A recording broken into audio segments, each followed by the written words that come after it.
Welcome back to How Fast to Max. Here's where our stats are. After double XP weekend, we made quite a lot of progress. And right now, you can see in the video that I am going to the Dwarven Mine. The new Yak track started as of the recording of this clip, and one of the tasks was to mine some ore, so I'm going to mine some coal. The Yak track is not really important. I'm not going to focus much attention on it. I'm just going to do it when I feel like doing it, and I'm not going to bring much attention to it. That said, if you've been enjoying this content, I would ask if you would be so kind to subscribe and let me know what you like about it. And if you dislike it, let me know what you dislike about it. I would love to hear some feedback. We're going to start off by doing our first Elite Clue Scroll. Now, with the Alt-1 software, Elite Clue Scrolls are pretty easy. They just take a while because they can be a little tedious. With Alt-1, you can triangulate using lodestones and the compass. 3 lodestones is usually enough to figure out exactly where you have to go. Sometimes you get lucky and you could get it with 1. The annoying thing about Elite Clues is when you can't find the scan location, when you have a scan clue and you're just running around like a headless chicken, or when you get 5 or 6 puzzle boxes in a row. The Celtic knots are super easy, especially with Alt-1. The puzzle boxes, also easy, they just take a while. They used to only take about 40 or 50 moves, but they made an update. Now they take like 130. It sucks. Anyway, let's see the reward we get from our first Elite Clue.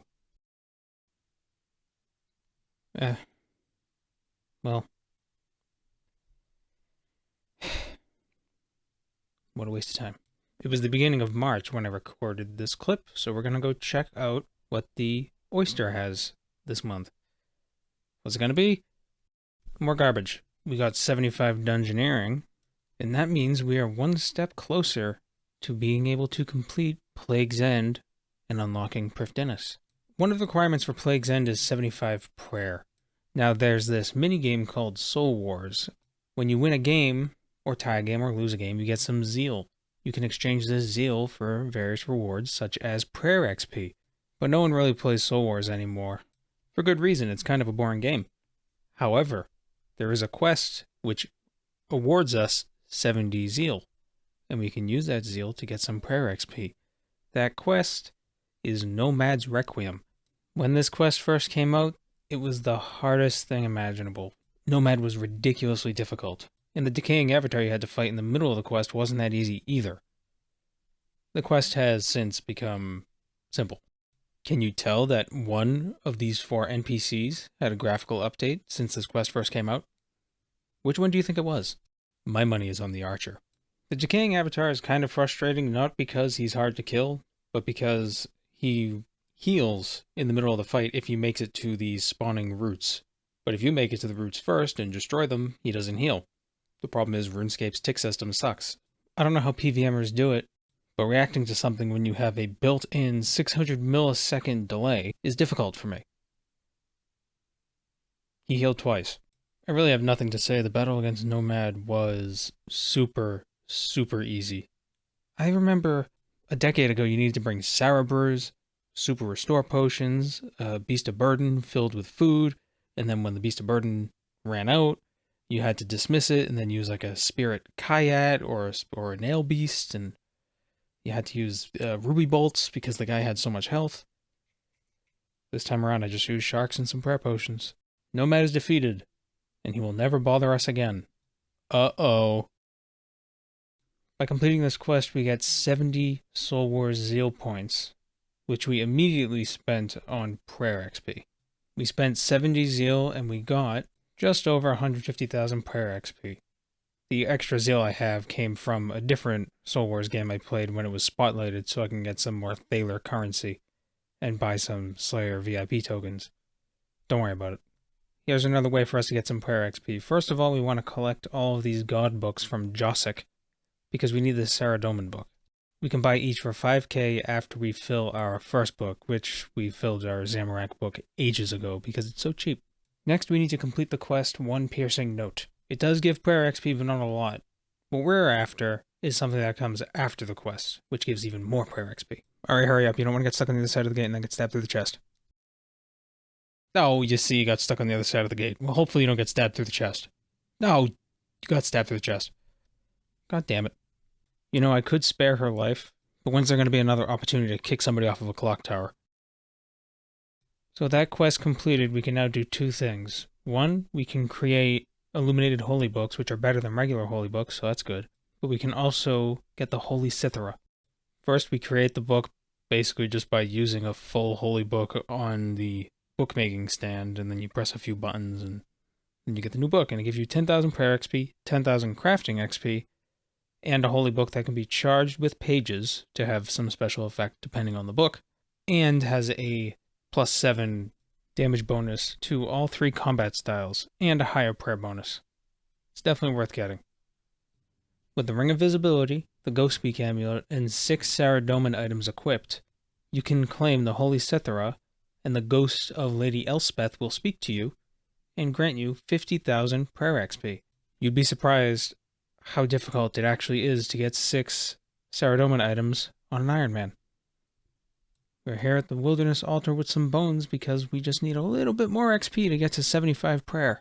If I remember correctly, this altar can be used by Iron Men as well. But we got 75 prayer, and that means we now have all the levels required for Plague's End. The only thing standing in our way are all the quests leading up to it. Maybe we should do those.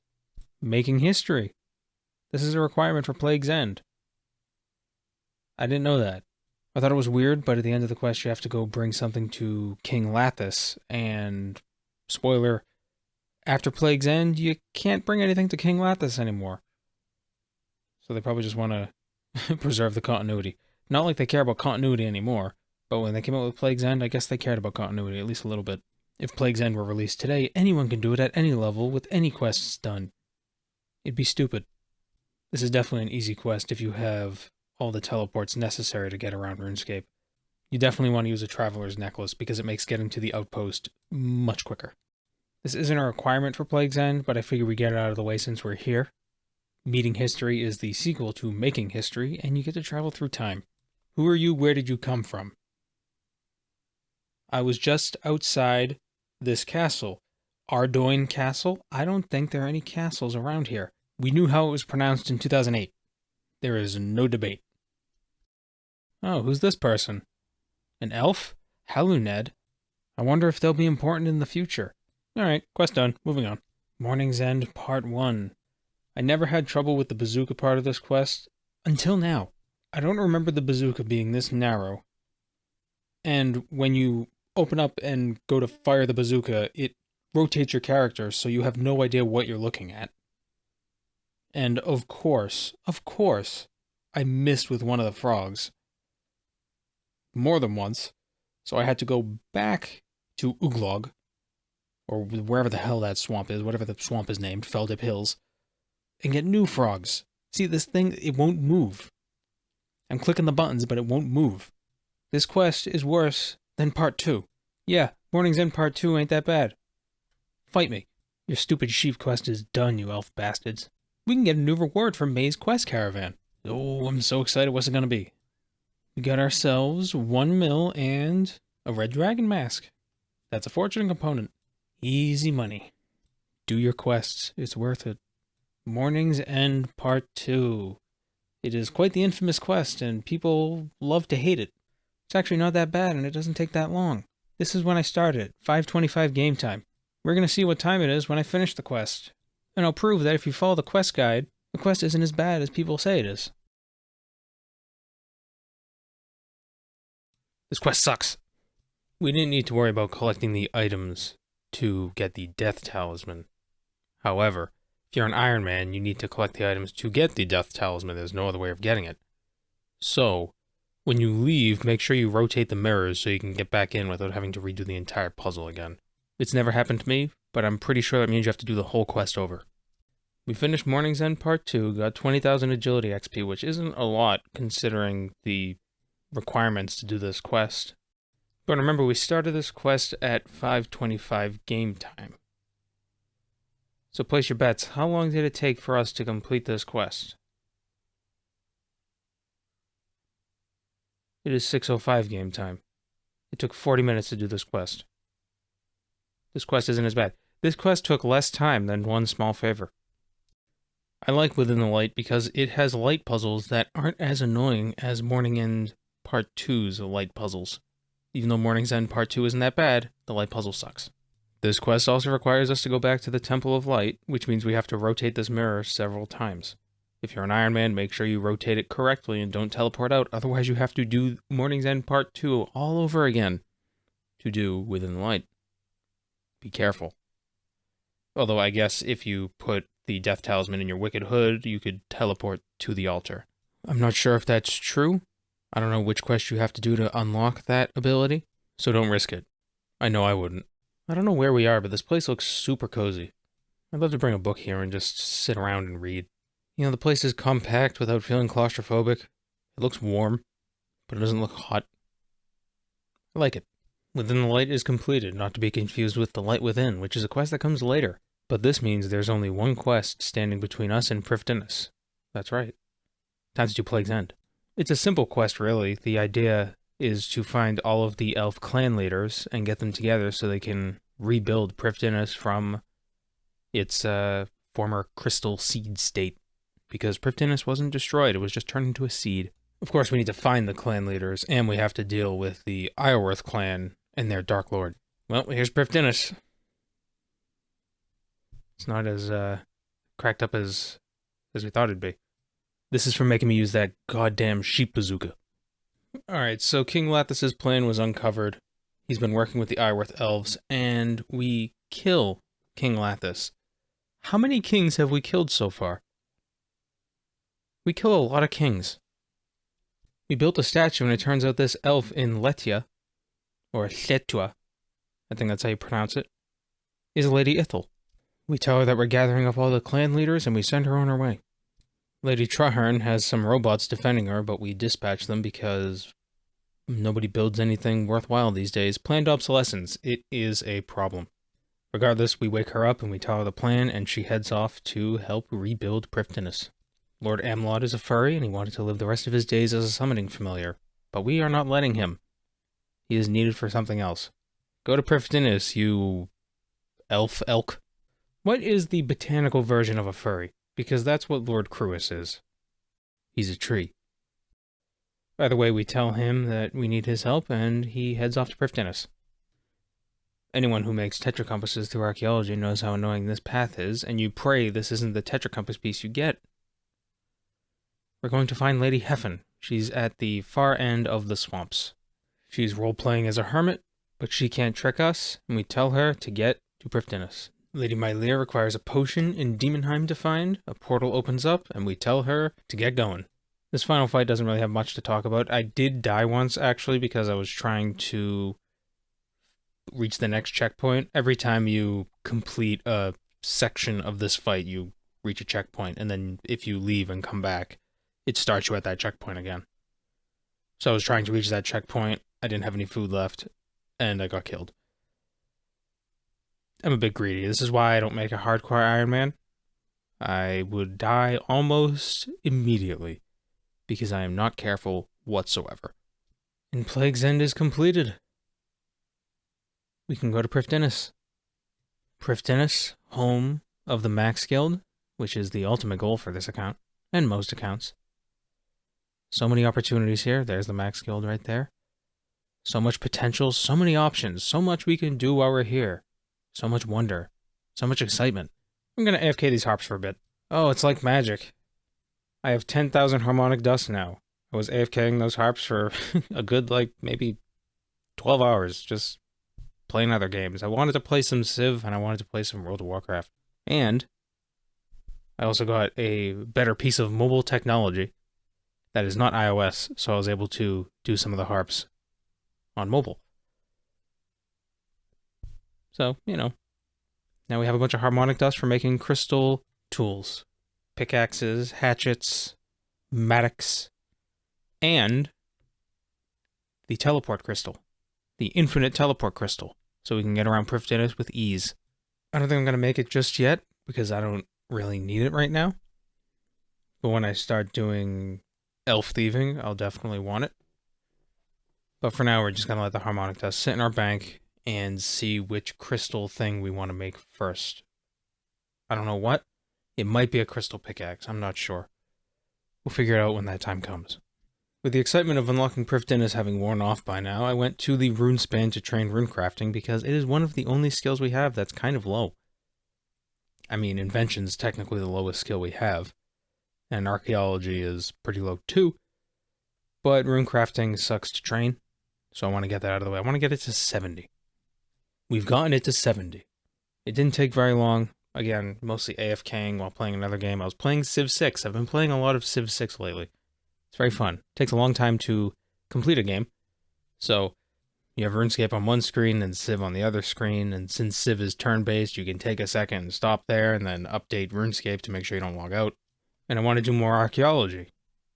So we're going to get 70 archaeology and complete the achievements required to unlock the associate level in the Archaeology Guild, which requires you to restore and excavate 250 artifacts.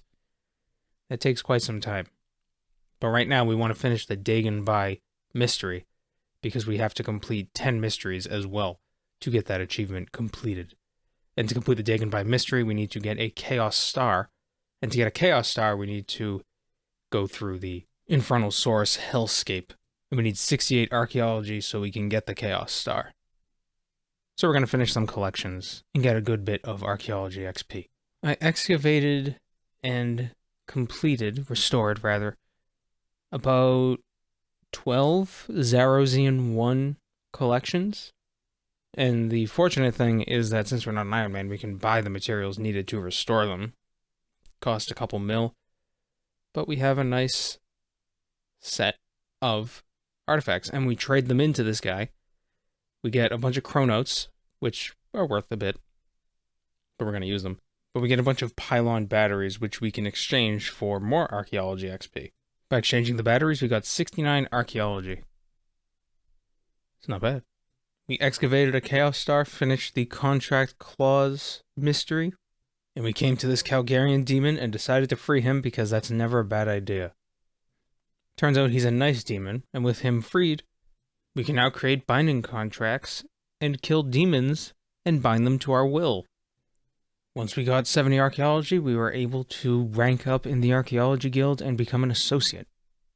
An associate means we can buy the blueprint for the auto screener, which is a very useful quality of life improvement when doing archaeology. Basically, it makes you not have to deal with soil. It uses a small amount of your divine charges to screen the soil automatically, with a chance of rewarding you with an archaeology material. I bought the auto screener instead of the Matic upgrade, but unfortunately you need 67 invention to make it. Well, moving on with that, because I'm an idiot, I don't have 67 invention, we'll have to get that at some point. We do have some clue scrolls. That's an easy. It's terrible. That's an easy. It's not so bad. We got only 2 items and they're both fortunate components. So now our elite clue. It's not great. Not terrible, but not great. Fortune component. Huzzah. We only did these clues because it was part of the yak track thing. I just figured, just do a couple clues, get it out of the way real quick. It was worth it. I got all the remote totem pieces, because if you bring a completed totem to these 2 people in Anachronia, they will be your slaves, your research assistants. Of course, you need to be an associate to use them. Getting one of the pieces was very annoying. I had to mine something like 600 or 700 ore on Anachronia for me to actually get the middle piece. I was very unlucky with that drop rate. But now we have the remote totem, which is useful because if you build it in your base camp, you don't have to run to all the different totems to recharge them at the start of the week. You can just recharge the one totem in your base camp, and it recharges all of them. We don't have any of the other totems right now, but the best totem is the totems I like, are the totems of treasure, and the totem of crystal. The totem of treasure reduces your clue scrolls by 1 step, and the totem of crystal reduces the cooldown for elf clans by 5 minutes. I thought it would be fun to break things up a bit and do a little bit of safe cracking. Here's why it's useful to do Death of Chivalry and keep the Skull of Remembrance. From a bank, you can use the skull and you can teleport to the Black Knight Ritual Chamber, which you will remember from the quest. It's the room with the big red swirly portal.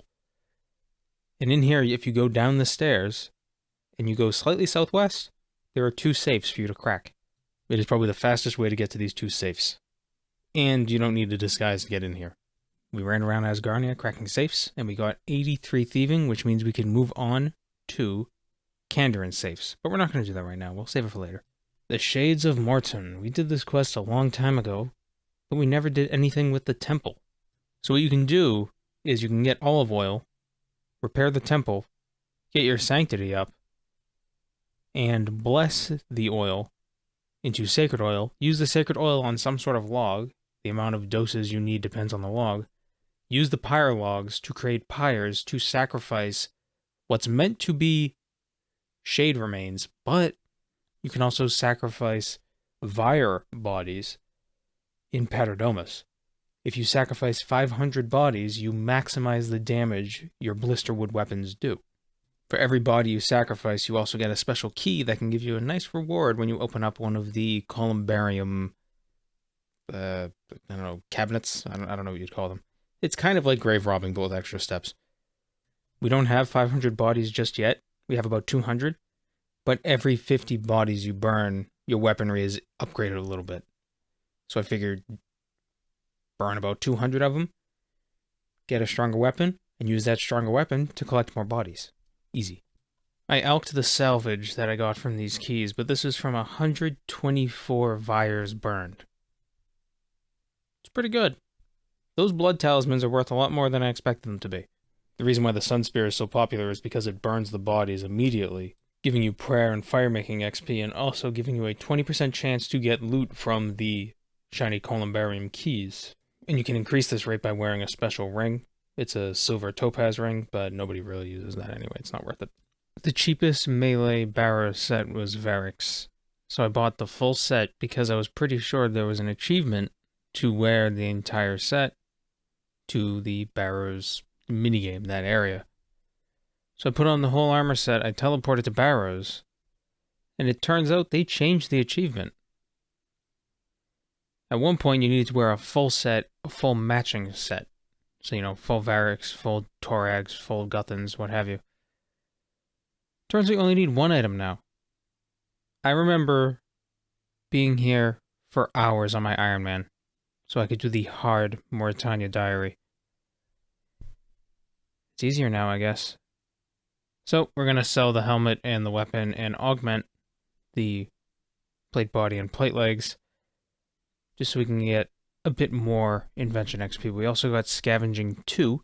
We have a 2% chance of getting 2 components when we kill something, and a 2% chance on top of that of getting a rare component. Killing some Vires, we got 75 strength, which means we have another requirement for Lord of Vampirium, and all the requirements for Blood Runs Deep. We can also wield the Kaisage, but we need to do the Mighty Fall before we can get one. After many hours at Shades of Morton, and many hours killing Vires, we've collected and burned enough bodies to have maximized the power of our blisterwood weapons.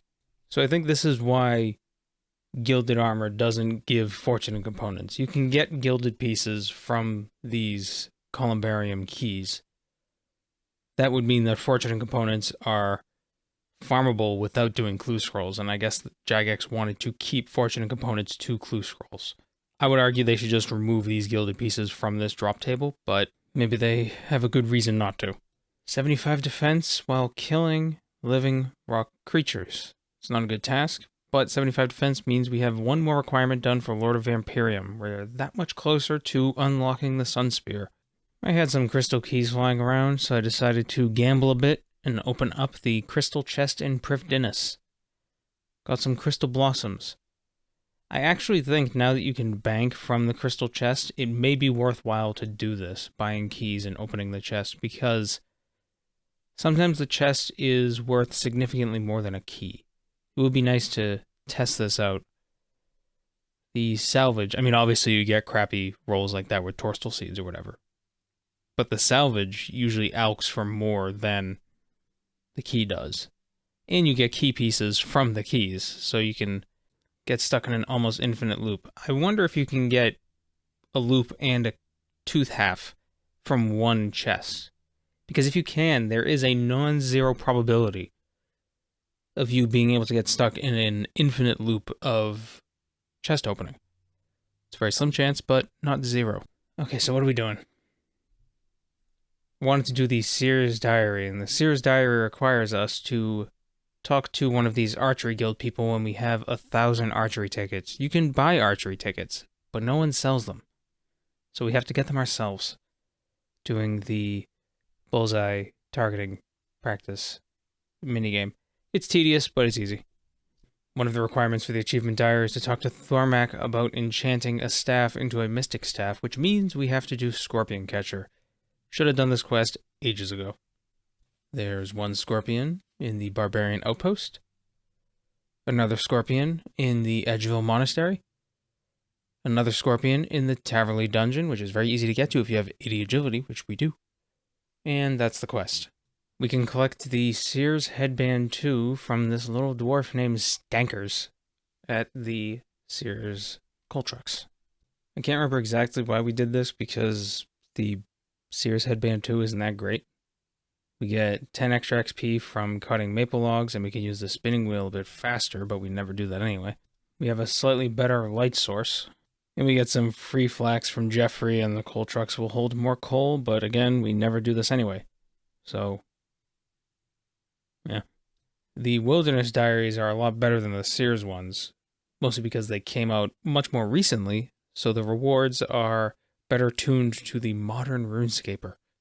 We'll talk about the benefits later when we get the upgraded Wilderness Sword 2 and 3. I always forget about these places. There are these tormented wraiths, but you can only kill them with black weaponry and black armor. They're weird. But they're a requirement. You gotta kill one for the achievement diary, so we do it. We also have to kill the King Black Dragon, but we can't use the artifact in Edgeville to get to him. We have to go through the wilderness. It's not so bad since there's basically a bank right outside his lair. So you can go naked and then equip yourself at that bank. Either way, it was easy. Accuracy was frustrating, but we have anti-fire potions, so it wasn't so bad. I spied on a penguin in the wilderness, and Agent 007 appeared. And we got an easy clue casket. And we re-rolled 40k into 5k. We come to Mandrith to get the Wilderness Sword 2. With the Wilderness Sword 2, we get a little bit of extra XP at the Wilderness Agility course while we're carrying the sword. We get free teleports to the Farinthry dungeon, which is the dungeon containing all of the Revenants. And finally, we have improved pickpocket rates against the rogues in the wilderness. None of these rewards are particularly interesting, but we need to get them so we can move on to the Wilderness Sword 3. We also completed the Hard Diary, and we got the reward from Quercus, the tree near the Wilderness Ditch. And we used the XP lamps on Herblore and... what else did I use it on? I can't remember. I think I used it on Hunter. Let's find out. Oh, the suspense is killing me too. I can't remember anything. We just hurry up? God damn it. What the hell? Why are you taking so long? Herblore. Okay. Wow, what a surprise. Okay. The Hard Diary means that the Mage of Zamrak has a chance to teleport us to the center of the abyss. A reward that's kind of useless if you're using the archaeology relic that always puts you at the center of the abyss. Of course, this came out before that, so I can't criticize. These are the more important rewards. We can unnote items at Harrison of the Chaos Temple, making prayer training faster. We get a new shortcut to the Air Obelisk if we want to charge air orbs, which we'll never do. The Wilderness Herb Patch will never be diseased, so free herbs.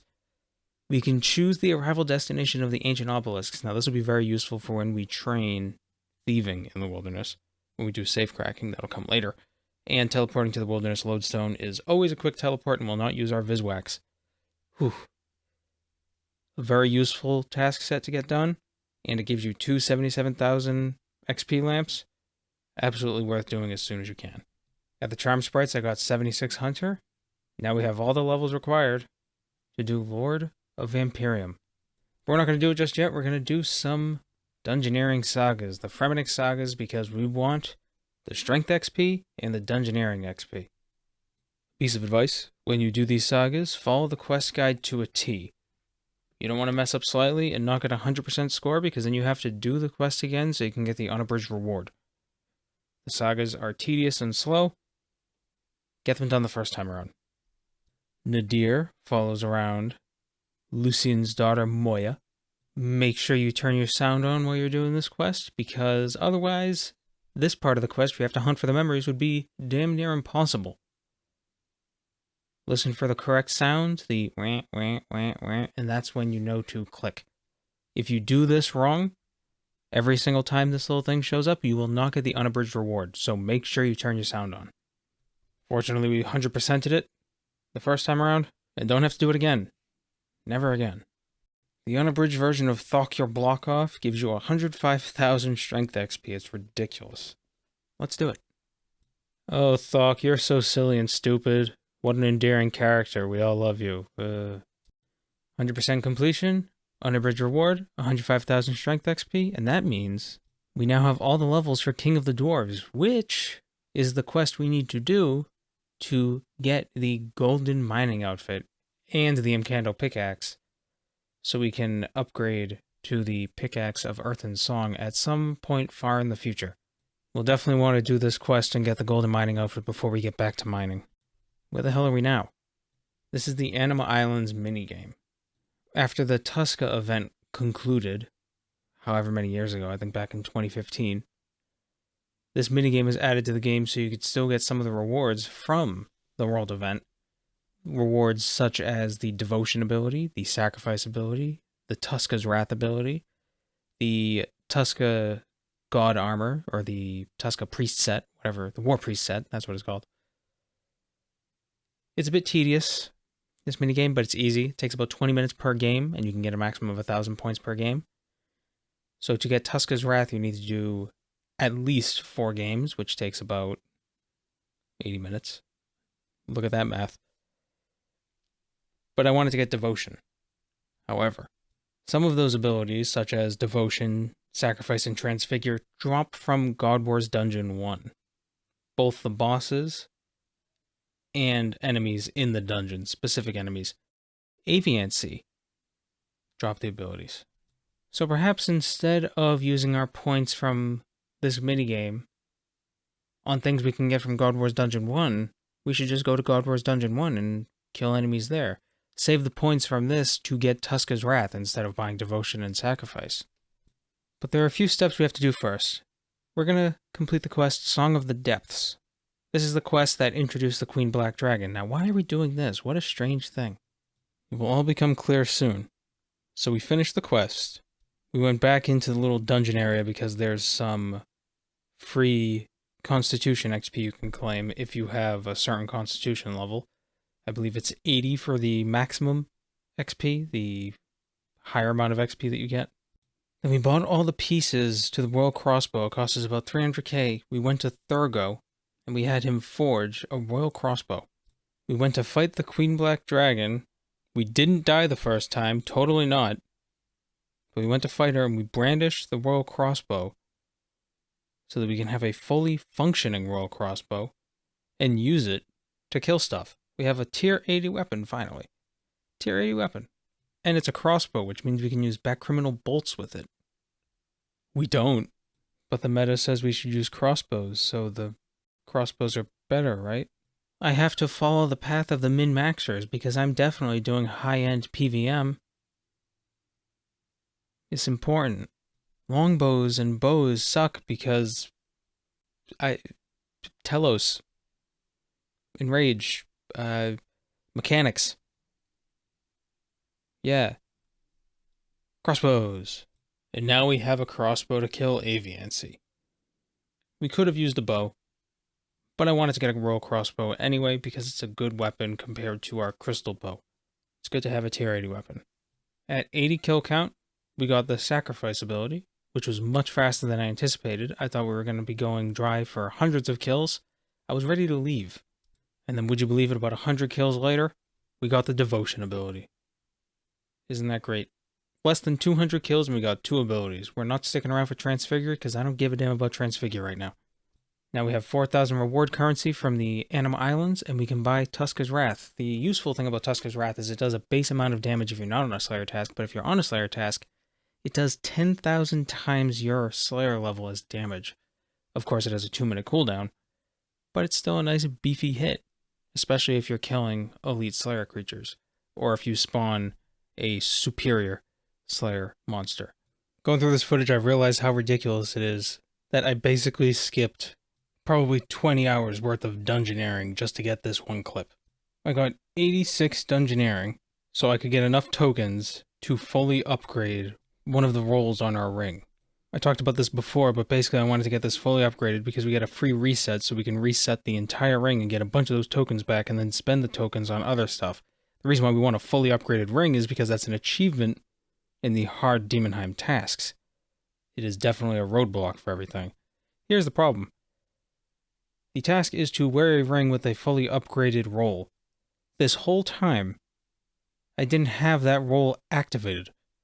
I was upgrading the ring, I had it upgraded to stage 9, but I never activated the ring. So the accuracy bonus I was getting from the ring was doing nothing for me. If I had that activated, this dungeoneering grind would have been much faster. I'm a moron. But with that task out of the way and having reset the ring, we now have 323,000 tokens to spend on whatever we want. First thing, Charming Imp. Definitely want a Charming Imp. Next thing, we are going to get a Bone Crusher. A lovely, lovely Bone Crusher. That'll be useful for Slayer. We want to get a Split Dragon Tooth Necklace so we can restore some prayer when we bury bones with the Bone Crusher. The Scroll of... Which scroll we get? The Scroll of Cleansing. That's what we want, but we're having trouble finding it. Where is the Scroll of Cleansing, you may ask? Well, it's not there. Come on, you can find it. You can do it. There it is. We want the Scroll of Cleansing so we can save some herb lore ingredients and sometimes mix potions a bit faster. We also decided to get a Scroll of Life to save some seeds while we farm. Not a huge deal, but it's a nice thing to have. But that's it for now. We'll save the tokens for other things later, and we'll also upgrade our ring a little bit with some of these tokens, maybe to rank 8, since that costs significantly less tokens than rank 10. The final rank is 233,000 tokens. The 9th rank is 50-something thousand, so it's quite the jump in token cost. So tier 8 costs much, much fewer. And it's definitely worth having. The accuracy bonus is useful. This was a long episode, but we're finally at the end of it. Here we are using our new dungeoneering equipment, slaying hellhounds. The Charming Imp will be picking up the charm drops, the Bone Crush will be burying their bones, the necklace will be giving us prayer. We can keep Protect from Melee and Piety on the entire time and have no worries. It's nice to finally play a little more efficiently, having these dungeoneering items. I'm just so glad we have the Charming Imp now. It is such a great quality of life thing. I feel like you can't do Slayer without the Charming Imp. It's just such a nice thing to have. It picks up all the charms for you. I did not set it to destroy any charms because at some point in the future we may be making charming potions for Herblore XP, which means we want as many gold and green charms as we can get our hands on. And I value Herblore experience over summoning experience, and summoning experience tends to be quicker and easier. Herblore experience is super expensive. That said, we made a lot of progress in this episode. This is about 2 weeks worth of footage. Maybe 3, I'm not sure exactly. Next time, we'll be doing some quests. Some important quests, some vampiric quests. So until then, thanks for watching. Take care.